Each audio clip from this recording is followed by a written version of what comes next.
Olá, eu sou a Lidiane, eu sou aluna de mestrado do Programa de Pós-Graduação em Biologia Celular e Molecular do IOC Fiocruz. Eu vou fazer a apresentação de um artigo para o segundo ciclo de seminários virtuais do Laboratório de Bioquímica e Fisiologia de Insetos.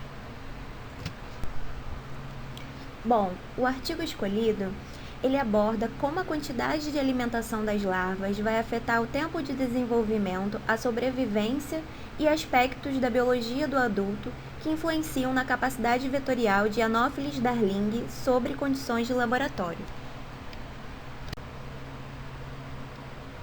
Os mosquitos, eles são insetos dípteros pertencentes à família Culicidae, e é importante ressaltar que são o grupo de insetos mais relevantes quando se trata das doenças que transmitem, e também em relação à magnitude dos problemas de saúde que essas doenças causam no mundo todo.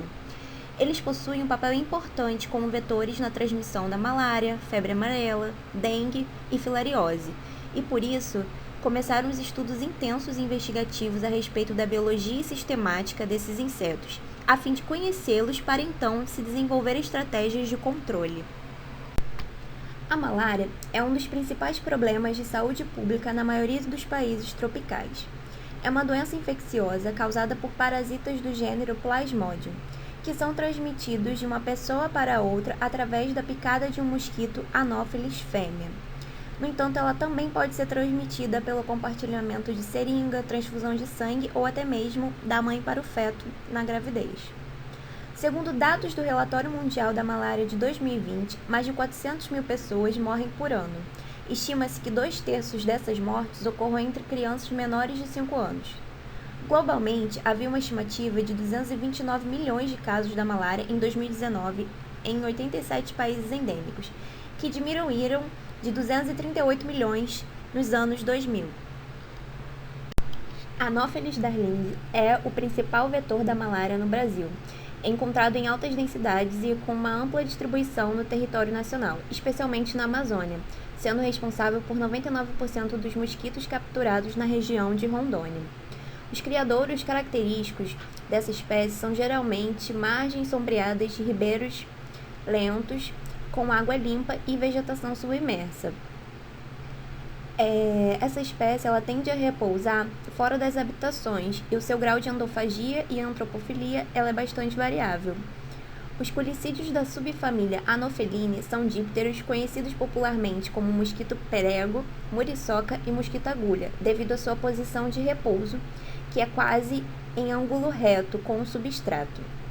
O gênero Anopheles, ele engloba as principais espécies vetoras dos plasmódios causadores da malária humana.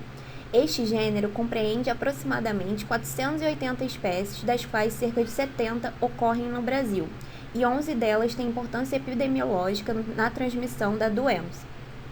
Durante seu ciclo de vida, o mosquito ele passa por 4 fases: ovo, larva, pupa e adulto. As fêmeas adultas de Anopheles, elas acasalam apenas uma única vez, o que lhes permite colocarem ovos durante todo o seu tempo de vida, e precisam realizar uma refeição sanguínea a cada 2-3 dias.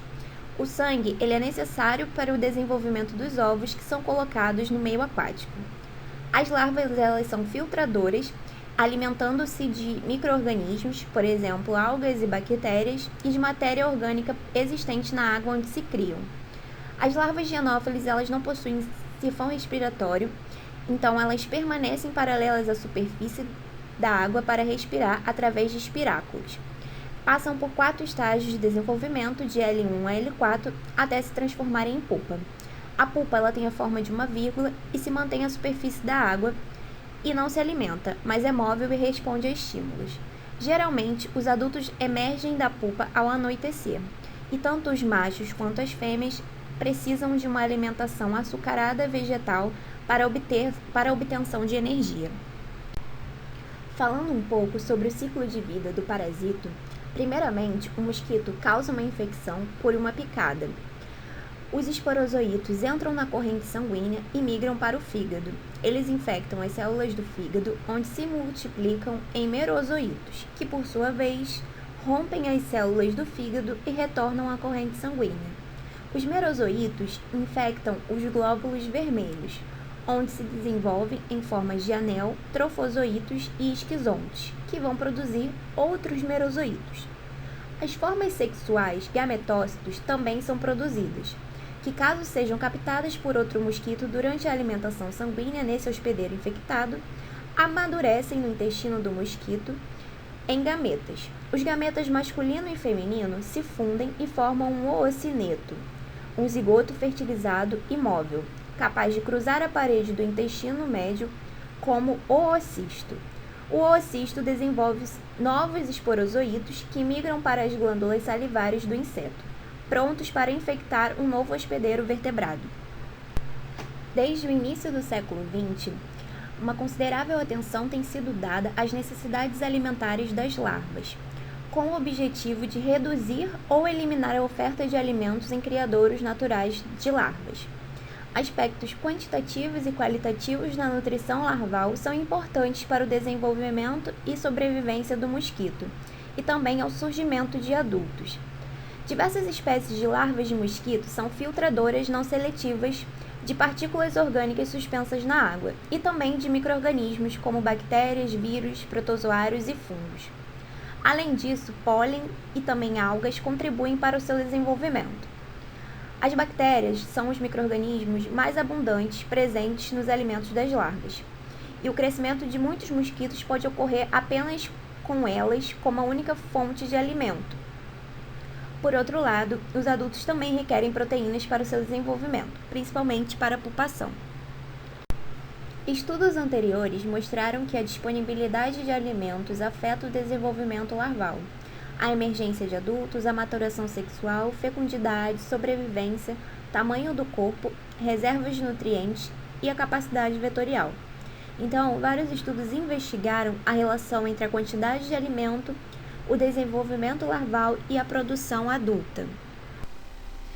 Em relação ao desenvolvimento larval, alguns autores mostraram que alguns dos principais fatores ambientais que afetam as taxas de crescimento e desenvolvimento larval são a temperatura, a nutrição e a predação.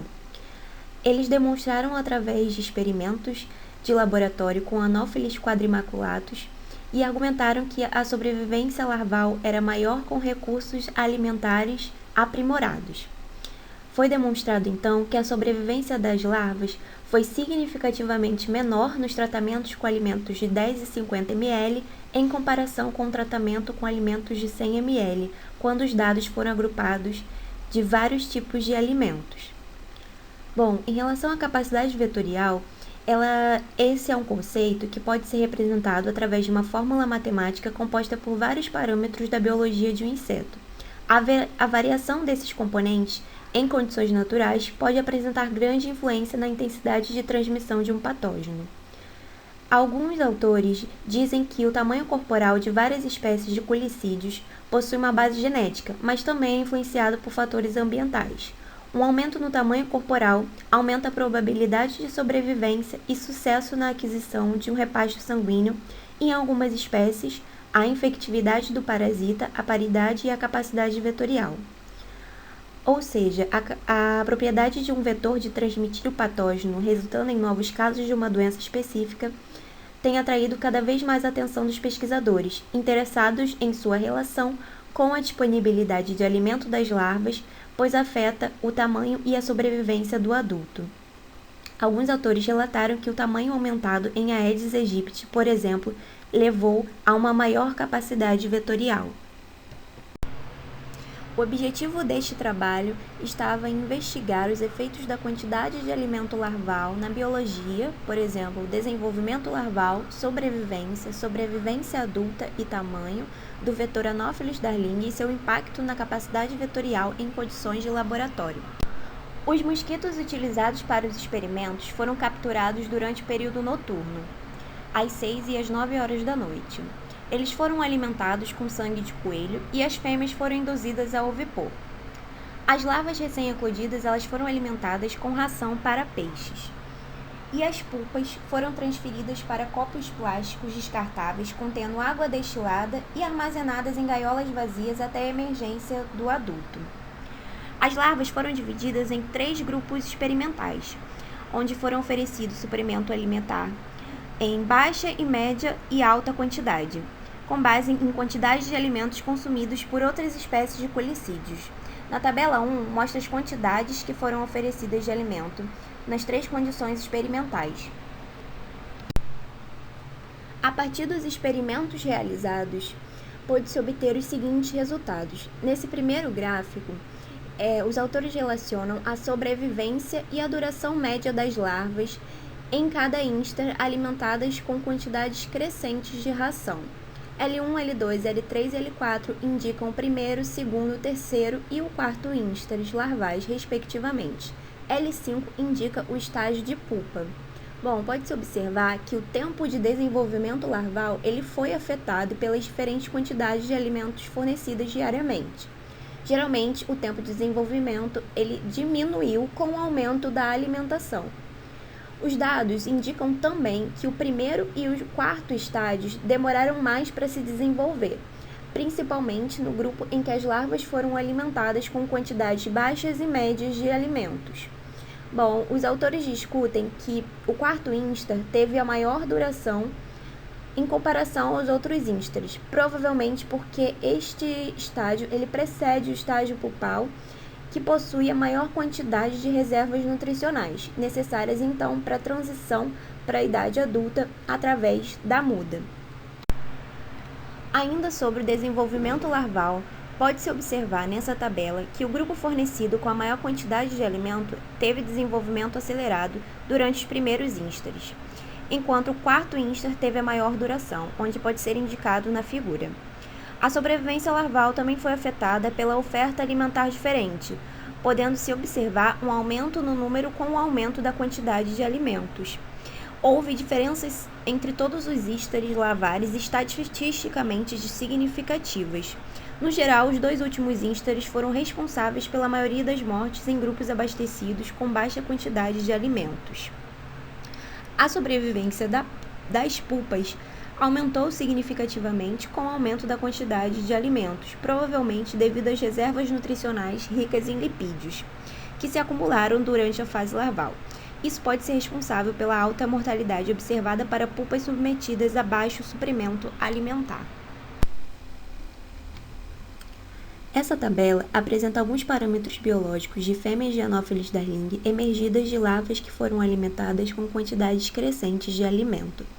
As taxas de sobrevivência, capacidade vetorial, comprimento da asa e longevidade apresentaram resultados significativos. O grupo alimentado com grande quantidade de alimento teve melhor sobrevivência adulta e maior comprimento de asa do que adultos que emergiram de larvas criadas com baixa quantidade de alimento. Outros autores também relataram resultados semelhantes com os mosquitos Aedes tricheriatus e Anopheles gambiae, onde para Anopheles gambiae a proporção de mosquitos com esporozoítos aumentou de 19,5% nos mosquitos menores para 41,1% nas classes de tamanho intermediário e caiu novamente para 7,1% nos mosquitos maiores. A alta densidade populacional de Anopheles darling no campo se relaciona com transformações no hábitos larvais, porque variações ambientais, tais como recursos alimentares, afetam diretamente o desenvolvimento larval e a produção adulta, conforme foi relatado nesse trabalho. As reservas nutricionais adquiridas durante os estágios imaturos desempenham um papel no sucesso reprodutivo do adulto. As larvas sofridas com grande quantidade de alimento resultaram em adultos com maior longevidade. A longevidade de Anopheles darling adulto foi afetada pela quantidade de alimento disponível durante a fase larval. Isso também foi relatado para outros insetos anófilos. As reservas de nutrientes dos adultos, principalmente glicogênio e triglicerídeos, obtidas na fase larval, contribuem para o aumento da longevidade, o que também pode se explicar a menor longevidade de adultos derivados de larvas supridas com baixa quantidade de alimento. Em relação a esse resultado, que indica a proporção da taxa de picada ao longo dos dias de acordo com as quantidades de alimento oferecido, os autores afirmam que as fêmeas de larvas alimentadas com alta alimentação tiveram altas taxas de picadas próximo a 3 dias, acompanhando assim a duração do ciclo gonotrófico de Anopheles darling. enquanto as de larvas com baixo nível de alimentação tiveram um padrão consistente de picadas, possivelmente para fornecer reservas nutricionais que não foram suficientes durante o estágio larval. Porém, o gráfico aponta que não há distinção significativa entre os grupos, além da falta de indicação do grupo de menor quantidade de alimento na legenda. De acordo com este resultado, as fêmeas em geral sobreviveram melhor do que os machos, mas não quando as larvas foram submetidas a menor quantidade de alimento. Foi discutido que os machos de Anopheles darling tinham uma vida útil mais curta do que as fêmeas. Isso também foi relacionado a outras espécies de mosquitos, sendo que foram os primeiros a surgir com menor tempo para a obtenção de reservas nutricionais. Além disso, as fêmeas elas podem aumentar sua expectativa de vida com várias refeições sanguíneas. O comprimento da asa ele foi significativamente afetado pelo suprimento de comida, com os machos possuindo asas mais longas do que as fêmeas. Apesar da margem significativa, houve uma correlação positiva entre o tamanho da asa e a longevidade de Anopheles darling. Vários estudos exploraram a relação entre o tamanho do vetor e a longevidade e descobriram que os mosquitos maiores geralmente tinham taxas de sobrevivência mais altas do que os menores, com algumas exceções. Anopheles darling fêmeas, capturadas no campo, elas exibem uma ampla gama de tamanhos de asas em comparação com outras espécies de Anopheles, o que sugere que esses mosquitos eles são originários de diferentes hábitats de larvas. O tempo de desenvolvimento larval de Anopheles darling ocorre dentro de 9,5 dias no campo, o que seria mais curto do que a criação desses insetos em laboratório. Além de fatores extrínsecos, uma possível explicação para essa discrepância entre os resultados de campo e de laboratório pode ser devido à presença de hábitats de águas abertas que fornecem significativamente mais recursos dietéticos de microinvertebrados para larvas de Anopheles darling. O tamanho do corpo ele é mais importante para as fêmeas porque determina a fecundidade durante a vida. No presente trabalho, os machos eles eram maiores do que as fêmeas, ao contrário de outros resultados. Uma possível explicação diz respeito ao desenvolvimento das larvas, uma vez que os machos que se desenvolvem mais rápidos sofrem a ecdise primeiro. Assim, esses machos são favorecidos na competição por comida com as fêmeas. A relação entre o tamanho corporal e a capacidade vetorial dos mosquitos chama a atenção de pesquisadores há um tempo. As fêmeas menores, geralmente, elas requerem 2 a 3 refeições sanguíneas para desenvolver seus primeiros lotes de ovos. A frequência das refeições de sangue pode aumentar a probabilidade de que essas fêmeas menores adquiram uma refeição sanguínea infecciosa. Além disso, refeições de sangue mais longas por fêmeas maiores podem aumentar o número de gametócitos ingeridos e aumentar a probabilidade de infecção pelo vetor. O tamanho do mosquito também influencia o número de oocistos no intestino médio do mosquito, de mosquitos naturalmente infectados, apoiando a hipótese de que os mosquitos originados de larvas bem nutridas são mais bem competentes para a transmissão do parasito. E por fim, o tamanho da asa, a longevidade do adulto e a frequência de picadas são determinantes importantes da capacidade vetorial e da aptidão dos mosquitos. É importante dizer que o tempo de desenvolvimento larval também afeta indiretamente a capacidade vetorial, conforme relatado no presente trabalho. Finalmente, as mudanças no ambiente de reprodução das larvas, como os recursos alimentares, vão afetar a composição da população e a aptidão dos adultos, e, portanto, podem afetar a incidência da malária humana devido às variações da capacidade vetorial de Anopheles. A discussão a respeito dessa apresentação geralmente é realizada em reunião online pelo grupo do LabFise. Obrigada pela atenção.